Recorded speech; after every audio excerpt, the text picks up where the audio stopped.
This week, I'm happy to present a guest episode by Greg, host of the Early Stuart England Podcast.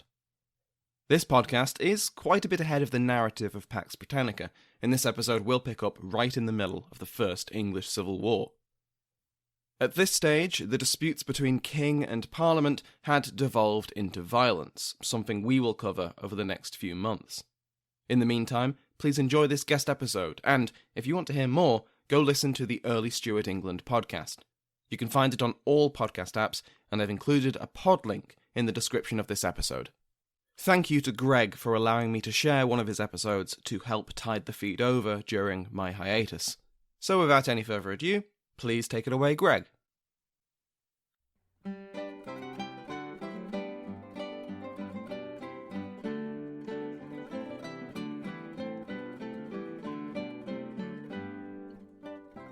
This is Stuart England, The Civil Wars, Episode 2.7, The Ancient Britons.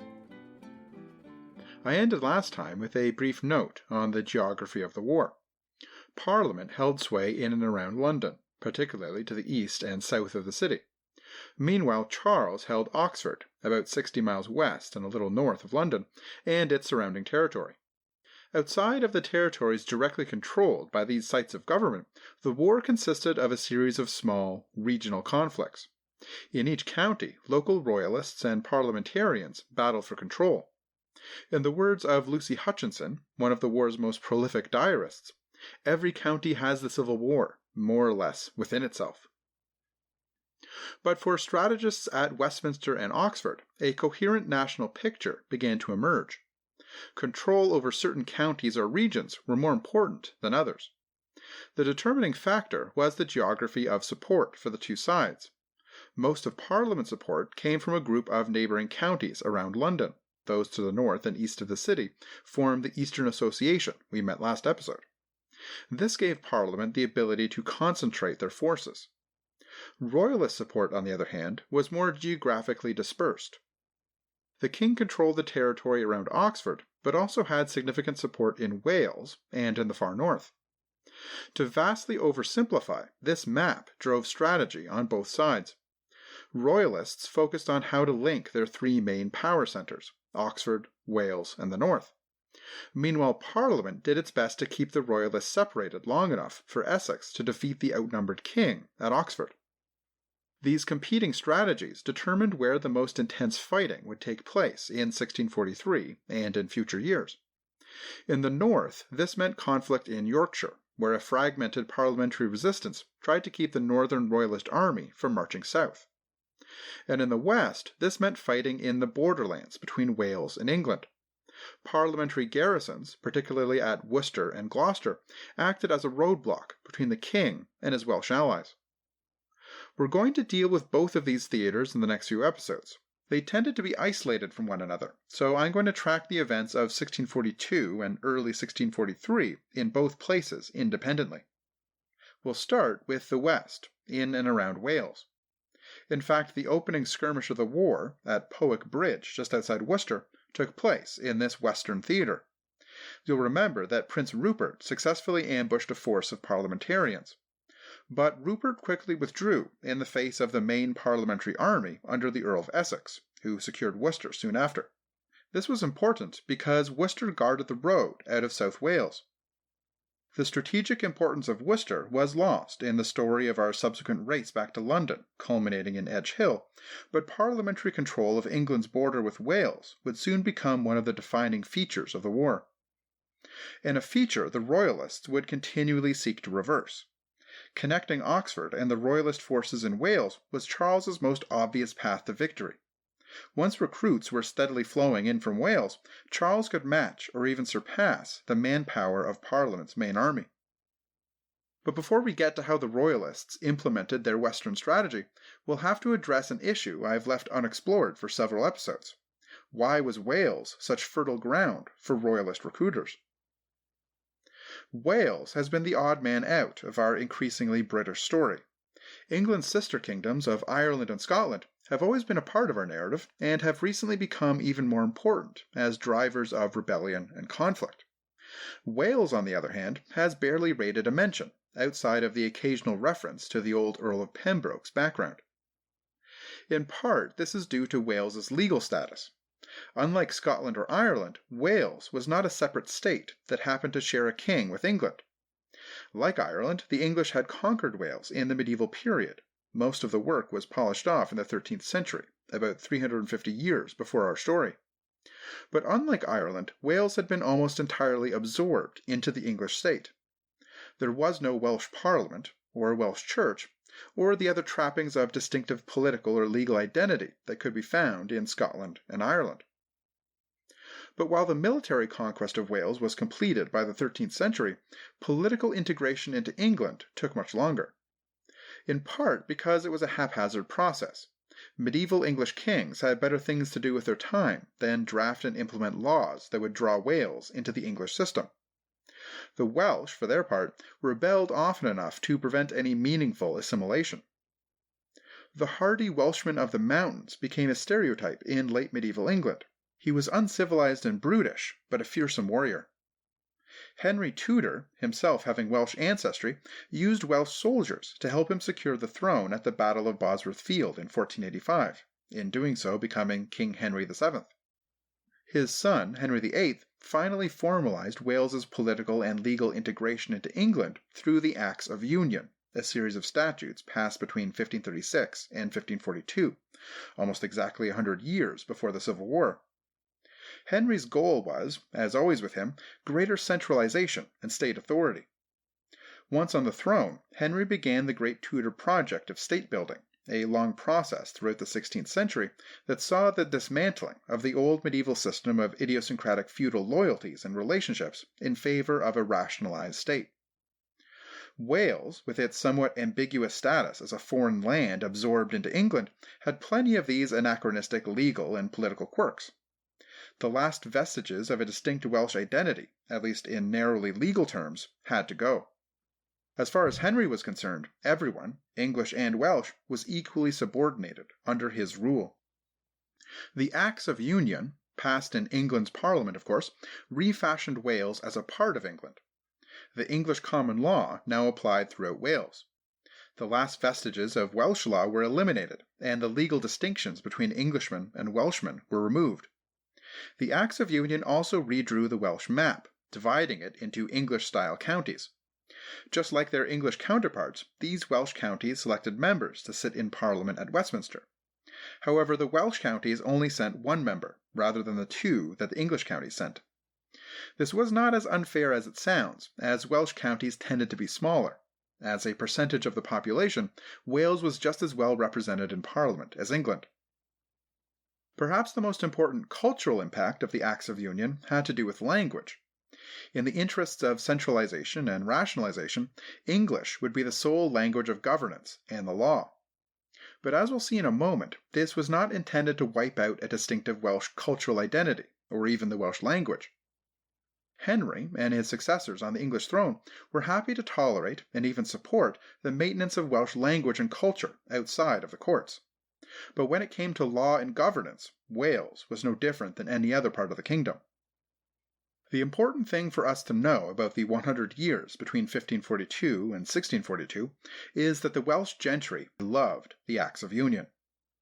Those families who worked closely with Henry VIII were rewarded with property seized from Welsh monasteries, and the gentry as a whole benefited from the English legal system. The Acts brought with them the justices of the peace and quarter sessions of English county life. Effectively, this increased the political influence of gentry officials at the expense of the old nobility, with their feudal rights and privileges. Broadly speaking, this was the backbone of the Tudor project throughout England: empower the gentry class in order to counterbalance the political and military power of the aristocracy. Our old friend, the Earl of Pembroke, provides an example of this in action. Pembroke's father, Henry Herbert, also the Earl of Pembroke in his day, was one of the last Welsh lords to retain the old vestiges of feudal power.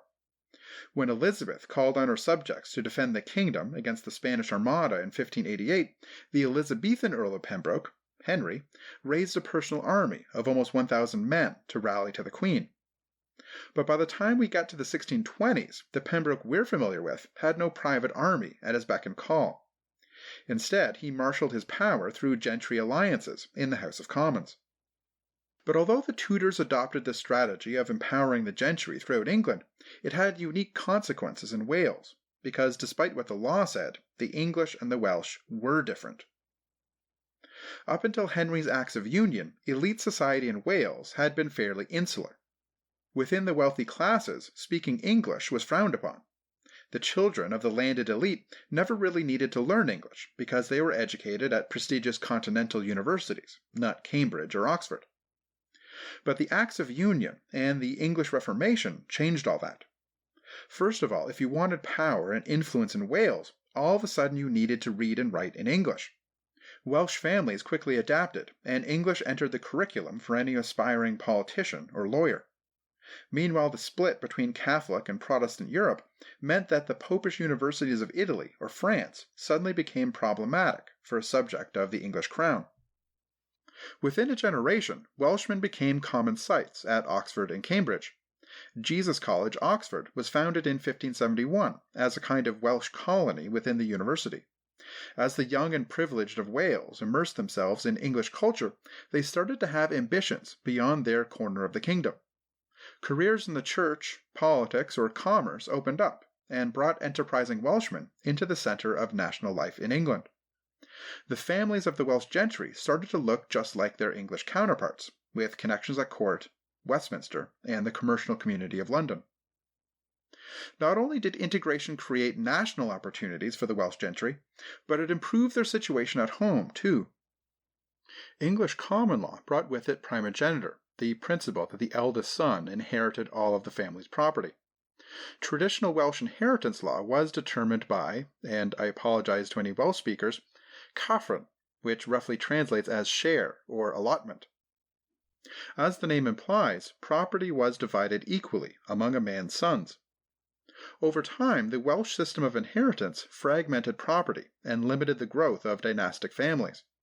The import of the English system meant that gentry families could now consolidate their estates in a single child and more easily accumulate wealth over the generations.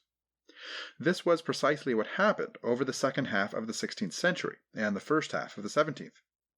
By 1642, Wales had a well-established gentry class that was wealthy, integrated into national politics, and devoted to the English legal and administrative system. And the gentry were not the only people to benefit from the integration of Wales into England. In the century after the Acts of Union, an urban commercial class emerged as well. The elimination of any legal distinction between English and Welsh meant the elimination of arcane restrictions on trade between the two nations. The port towns on the south coast of Wales began doing a brisk trade with nearby Bristol and the other coastal communities of the West Country. And so, running parallel to the legal and administrative gentry class, a newly prosperous Welsh merchant community made inroads into English markets. These men built business networks in Bristol, Exeter, London, and all places in between. In fact, the rural gentry and urban merchants of Wales had a mutually beneficial economic relationship. The consolidation of estates by powerhouse Welsh families created an abundant supply of livestock, and the Welsh gentry took to enclosure as eagerly as their English neighbours, with a focus on taking advantage of the rolling pasture land of their country. The high demand for food in London and other English urban centres made the export of livestock big business. Wales also produced a healthy supply of wool for the textile industry, and Welsh wool was gobbled up by the cloth workers around Shrewsbury. Wales also produced plenty of coal, though the high cost of overland shipping meant that Welsh coal could not crack the London market. There was no competing with the cheap stuff carried down by sea from Newcastle. Instead, Wales fed smaller urban markets in Bristol and the West Country. As a result, the towns of South Wales, like Pembroke, Newport, and Cardiff, became prosperous trading communities with economic and cultural links to England. All of which is to say that Wales as a whole enjoyed a great period of stability and prosperity in the century after the Acts of Union. After centuries of conquest and rebellion, the rule of law finally held sway over Wales. In the century after 1536, the population of Wales nearly doubled to over 400,000, and that growth was in spite of large numbers of Welsh men and women migrating to England in search of economic opportunities. Perhaps more than their English neighbours, the Welsh appreciated the benefits of a stable political and economic system. As the events of 1642 would prove, they were far less willing than the English to threaten that social order by supporting rebellion. But the most straightforward explanation for Welsh loyalty to the crown had to do with religion. Although the Acts of Union turned Welsh elites on to the benefits of learning English to further their political careers, for the majority of the population, Welsh remained the language of daily life. That included the church, where Welsh continued to be used from the pulpit. As a result, Henry VIII's English Reformation made little headway in Wales, because English was the operative word. The new ideas that shook the foundation of English religious life all circulated in English. Opportunities to translate Protestant ideas into Welsh were limited, as Wales had no university to act as an incubator for theological thought. Nor did Wales have a mature printing industry to spread new ideas. Language acted as a barrier, and Wales remained largely Catholic throughout Henry's reign. Henry's son, Edward, pushed the English church in an even more radically Protestant direction, but again he met with a wall of resistance in Wales. Edward's Book of Common Prayer, which he produced in 1549, was poorly received in Wales, largely because it was in English. Not only did the new services promote strange and foreign beliefs, but they were delivered in a strange and foreign tongue. The Welsh had no interest in this incomprehensible twaddle. It took Queen Elizabeth to finally open the pathway to the Reformation in Wales. The key to her efforts was a Welsh translation of the Bible. It was far easier for the Welsh to follow the Protestant directive to look to Scripture when they could read it in their own language. The Welsh Bible was unique in early modern Europe in that every other translation was part of a national state-building project. There was no Welsh state, but Elizabeth's Bible ensured that Welsh remained a written language. By itself, however, a Welsh Bible did not ensure that Wales became Protestant. The Elizabethan regime also fostered a helpful mythology of the ancient Welsh church. You see, the Welsh saw themselves as an indigenous people. Their identity was bound up with being the ancient Britons, those who resided in the British Isles from the beginning of time, separate from the recently arrived Anglo-Saxons in England. The Welsh Protestant Church built on this historical identity. The Reformation wasn't about bringing in a new church. The Welsh Reformation was about restoring the church to its most perfect form, the ancient Celtic churches of the British Isles that predated the perversions of Rome. This relied on a romanticized view of the Celtic past, which is perhaps familiar to us today. But then again, national identity usually requires a healthy dose of romanticism. Just like the Presbyterian Scots, the Welsh fused religion and a distinct national identity. But unlike the Scots, the Welsh did not have an entirely separate church. Services could still be conducted in the Welsh language, but like everything else in Wales, the church was integrated into England. England and Wales shared the same liturgy, fell under the same religious laws, and their bishops existed in the same hierarchy. In fact, you may recall that William Laud's first posting as a bishop was at the Welsh seat of St. David's. But rather than being an obstacle to the mythology of the Welsh church, this integration with England actually strengthened the Welshness of the church. This wasn't Wales accepting the domination of an English church, this was England accepting the superiority of the Welsh church of old. The entire Protestant movement in Europe was cast as a revival of the once perfect Celtic church. The humble and often scorned Welsh people had a central role to play in the redemption of Christendom. It was like something out of the Sermon on the Mount. So by the time we get to the early Stuart period, Wales had become predominantly Protestant. But as you well know, the English Protestant Church was a very diverse place. Where exactly did the Welsh fall within the big tent? The deep roots of the old Celtic Church tended to make Welsh Protestantism fairly conservative. For them, the Reformation wasn't about breaking down the Catholic Church to allow new ideas to flourish. It was about restoring the purity of an even older established church. As a result, the Welsh tended to be more suspicious of Puritanism than most English churchgoers. Things like bishops and the structure of services were not just religious concerns, but deeply cultural and national ones too. The church was the one place where Welsh identity still mattered. Politics, the law, and commerce were increasingly English, but in the pew on Sunday, everyone was unambiguously Welsh. As a result, the Welsh tended to be very protective of the forms and structure of the official church. In the great debate between the highly structured Laudian wing of the church and the Puritan or even Presbyterian fringe, the Welsh tended to side with the forces of order and hierarchy. Hardline Calvinism was the product of Swiss, Dutch, and Scottish thinkers. To the patriotic Welsh, such foreign ideas had no appeal. Why borrow from other nations when the ancient Celtic Church provided the best model? As a result, Puritan ideas did not make much headway in Wales. The few exceptions were the southern trading towns. Merchants there had frequent interactions with merchant communities in England, particularly in Bristol. And the urban commercial classes of England tended to be fertile ground for Puritanism. Bristol especially had a vibrant Puritan community, on its fringes even delving into the kind of radicalism you might find in London. As a result, pockets of Welsh Puritanism popped up in towns like Cardiff and Newport, but especially Pembroke. Although these pockets formed a small minority of the Welsh population, they will become important in a few minutes. So, by the 1640s, Welsh integration had been moving at a steady pace for about 100 years. The Welsh gentry now played a national role in governance, just like the provincial gentry in the other corners of the kingdom. We've met a few in the course of our podcast. John Davis, the Attorney General of Ireland who planned the Ulster Plantation, was Welsh. So too was John Williams, the bishop who was perpetually sticking his nose into politics. Over the past century, the Crown had consciously managed this integration with the aim of limiting Welsh cultural grievances. The Welsh language remained an important part of religious and daily life, and the new English-style JPs and other county officials were almost always native Welshmen. Foreign administrators were avoided whenever possible. In fact, under the Tudors, Wales became far more united in its Welshness than it had ever been in the medieval period, when various Welsh princes competed for power. Henry VIII established the Council of Wales, an executive body that reported to the Privy Council in England. Like the Council of the North, the Council of Wales allowed for a degree of local autonomy.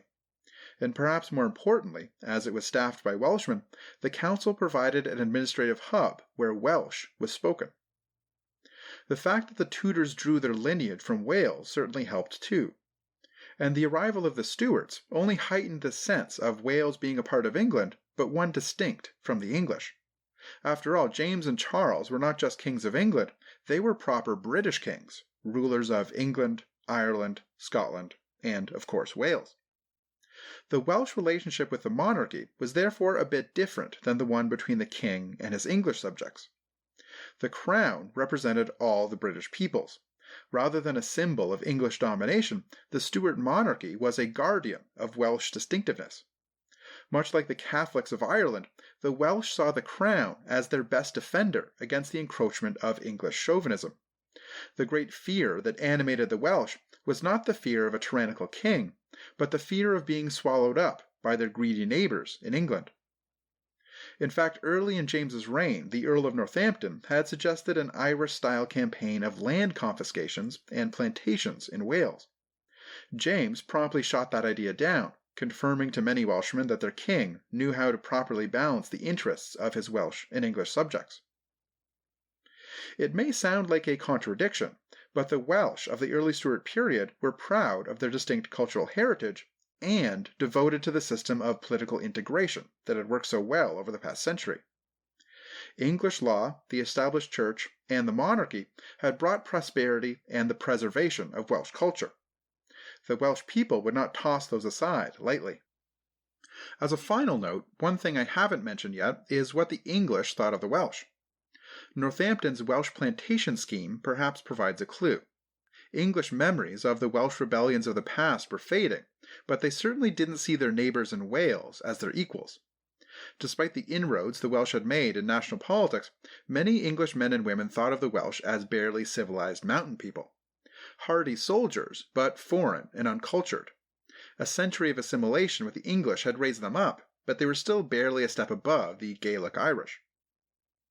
As you might imagine, the war would throw these ethnic tensions into high relief, especially considering so many of the Welsh fought on one side, the king's. In the lead-up to the Civil War, the Welsh tended to be sympathetic to Charles, without being hardline royalists about it. For instance, ship money collections went more smoothly in Wales than in your average English county. As so much of the Welsh population lived along the coast, funding a national navy was an easy case to make there. Welsh public opinion also largely sided with the king in his wars against the Scots. The established church, including bishops and the Book of Common Prayer, were touchstones of Welsh identity, and so support for a Presbyterian rebellion in Scotland was not forthcoming. Once the Long Parliament got going, the Welsh were also receptive to Charles's arguments that he was the defender of order and the established church. It was the parliamentary junto that represented radical change in religion and the social order that Wales had enjoyed for the past decade. For the gentry elite, the king represented the comfortable status quo. For their part, the lower orders of Wales did not tend to support the parliamentary regime either. Unlike the artisans and apprentices of London, the working men and women of Wales had not been politicized by news and print culture. Wales was too isolated for that, both geographically and culturally. Political material made little headway in Wales, as it was almost always printed in English. Perhaps just as importantly, the Welsh tended to support the king because Charles represented Britishness, whereas Parliament, for the wary Welsh, was an uncomfortably English institution. The idea that the Parliament in Westminster represented specifically English rather than British interests is one we'll encounter again and again in the future. The Welsh were the first to appreciate that the English Civil War was an ethnic conflict, as well as being a political and religious one. Soon enough, the Irish and the Scots would come to see the English Parliament as an ethnic power as well.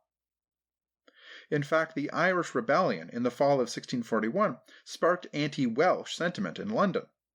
Many feared that Charles would use the Irish Rebellion as an excuse to raise an army in Wales. Parliament ordered the close observation of the London residence of the Earl of Worcester. You'll remember him as the Catholic noble with lands in Wales who would go on to contribute so much to the Royalist war effort a few months later. In the following months, Parliament became ever more suspicious of Welsh intentions. In February 1642, a grassroots petition emerged from Wales, calling for peace between king and Parliament. Considering Charles had just committed the unforgivable act of trying to arrest members of Parliament, Westminster treated this as a provocative expression of royalism. This fueled the publication of anti-Welsh pamphlets in London and sparked rumors that the king was heading to Wales to raise an army there. As it happened, the king went to York instead, where his attempts to raise an army that spring met with little success. Imagining an alternate universe where Charles did go to Wales in the spring of 1642 raises some fun counterfactuals. Might he have mobilized an army there before Parliament could create an army for the Earl of Essex? Certainly the anti-Welsh bigotry on display in the streets of London did nothing to dissuade the Welsh from their royalist instincts. When the kingdom split into two armed camps in the summer of 1642, Wales mostly broke for the king. The one exception was the town of Pembroke on the southwest coast. Over the medieval period, the region had been heavily settled by English and Flemish migrants. Its commercial links with Bristol in the West Country had strengthened this English connection and introduced Puritan ideas. As a result, Pembroke became a bastion of parliamentary resistance in a largely royalist nation. We'll return to the parliamentary holdouts at Pembroke as the war progresses. Aside from the isolated garrison in Pembroke, though, Wales as a whole quickly gained a reputation for being the nursery of the king's infantry. By the Battle of Edge Hill, large numbers of Welshmen had already joined his army. Indeed, without them, he probably would not have been able to face Essex in open battle. Whatever other stereotypes the English may have had about the uncivilized mountain men of Wales, they respected them as rugged warriors. Charles did his best to nurture this Welsh support. He made sure that his capital at Oxford was well stocked with Welsh-language Bibles and books of common prayer. At the outset of the war, he announced the creation of an honor guard for his son, Charles, Prince of Wales, to be populated by Welsh volunteers. But back to the opening months of the war. After the Edge Hill campaign, Wales continued to produce recruits. The Earl of Worcester, as ever, bankrolled the raising of a Welsh army, but Charles did not think it was politically advisable to have a Catholic commanding one of his armies, so it fell to William Seymour, the Marquess of Hertford, to command the Welsh. Hertford was descended from Edward Seymour, Duke of Somerset. If you know your Tudor history, you know that Somerset acted as Lord Protector to the young King Edward VI, and the Seymour family had been accused of harboring ambitions for the crown. The Marquess of Hertford, R. Seymour, had continued this family tradition of dancing up to the line of treason by marrying Arbella Stuart in 1610. This was a highly controversial marriage because at the time Arbella was fourth in line to the throne through her Scottish royal blood, and Hertford was sixth in line due to his descent from Henry VIII's sister. Arbella was 35 at the time, and Hertford just 22, so King James suspected that this marriage was about consolidating a claim to the throne, rather than a love match. Hertford, like several of his ancestors before him, was thrown into the Tower alongside his wife for their treason. The pair managed to stage a breakout soon after, but while Hertford made it to Dutch exile, Arbella was apprehended and died in the Tower a few years later. After Arbella's death, Hertford posed less of a threat to James, and in 1616 the king welcomed the exiled noble back home. But once again a marriage made Hertford a nuisance to the crown. In 1620 he married Frances Devereux, the sister of the Earl of Essex. The match helped align Hertford with the dissident peers of the 1620s and 1630s, men like Essex, Warwick, and Bedford. In fact, Hertford could have easily joined the narrative at many points in the past. He supported the Petition of Right in 1628, and was one of the 12 nobles who signed the petition demanding Charles call a parliament in 1640. Which probably has you wondering, why is this guy commanding the king's Welsh army? The answer lies in the confused politics in the run-up to the Civil War. Battle lines were fluid throughout 1641, and many people changed sides over the course of the year. In fact, it's not strictly accurate to talk of two sides until pretty late in 1641, or even into 1642. The Long Parliament dealt with many divisive political questions: how power should be shared between Parliament and the Crown, the future of the English Church, whether the Scots were an enemy or an ally, and how to respond to the Irish Rebellion. As a result, many men found themselves agreeing with their longtime allies on some issues, but disagreeing with them on others. In the late summer and autumn of 1641, when the king was off in Scotland, Hertford found himself disagreeing with his brother-in-law, the Earl of Essex, and his circle of friends more and more. Edward Hyde's moderate message of order, the established church, and no more judicial murders like that of Thomas Wentworth spoke to Hertford. After all, the Triennial Act ensured that Parliament would never again be sidelined the way it had been in the 1630s. As far as Hertford was concerned, the victory had been won, and all this talk of radical religion and neutering the king was dangerous and unnecessary. In the months that followed, Hertford watched with horror as his old allies drove England into civil war. His loyalty to the crown was so obviously genuine that Charles rewarded him with a promotion to the rank of Marquess. He had previously just been the Earl of Hertford. Command of the important Welsh army was just a further sign of the king's trust in him. For his part, Hertford never gave Charles any reason to regret that trust. Working with a royalist hardliner like Worcester was a bit awkward, as Hertford definitely fit into the moderate, constitutionalist camp of royalists. He also had misgivings about Worcester's Catholicism, but despite all that, Hertford was always energetic in the royalist cause. Before Edge Hill, Hertford had been attempting to expand his recruitment effort into western England through Gloucestershire and Somerset. But the locals there were far less interested in fighting for the king than those in Wales, and after some disorganized skirmishes, Hertford gathered his men at Sherborne Castle in Somerset. There he heard the news of William Waller clearing the royalists out of the south of England. You recall Waller's capture of Portsmouth won him some good press in London. The approach of another parliamentary force under Denzil Holles, the future leader of the Peace Party in Parliament, convinced Hertford to withdraw back into Wales. Most of his men went with him, but he detached a small force under a veteran soldier named Ralph Hopton to press on further into the west, to see if Devon or Cornwall might provide fertile ground for royalist recruiting. Despite Hertford's failure to drum up any support for the king in Somerset, his small army started to swell when he returned to Wales in the fall. After Edge Hill, it became clear that this was a real war, not just a bunch of posturing on the part of Charles and some dissidents in London. The threat to Wales was now more visceral and real, especially since Essex and his great army had marched so close to the Welsh border at Worcester. Motivated by loyalty to the king and fear of the English invader, the young men of Wales rallied to Hertford's banner. By early November, he had a force of 7,000 men at Cardiff. In London, wild rumours were spreading about this fearsome collection of Welshmen, though not just men. One pamphlet warned that hundreds of women were tagging along too, wielding knives near half a yard long to effect some notable massacres. Of course, the author was drawing on English bigotry more than actual intelligence. Like any other army, Hertford's had its share of civilian followers. But parliamentary soldiers often had these dark rumours of Welsh trickery in the backs of their minds when they met Welsh royalists in battle.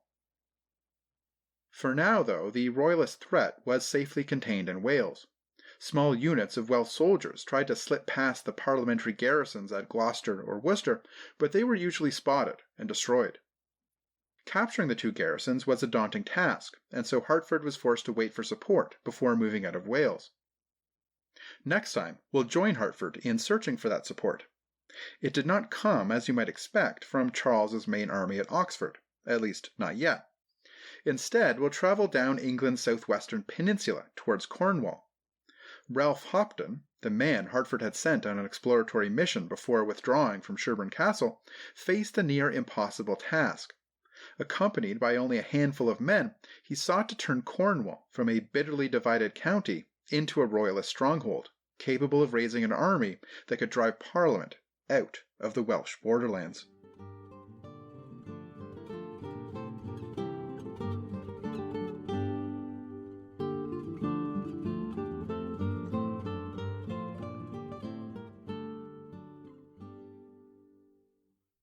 Thanks again to Greg for this episode. If you'd like to listen to the rest of the Early Stuart England podcast, follow the link in the episode description or just put Early Stuart England into your favourite podcast app.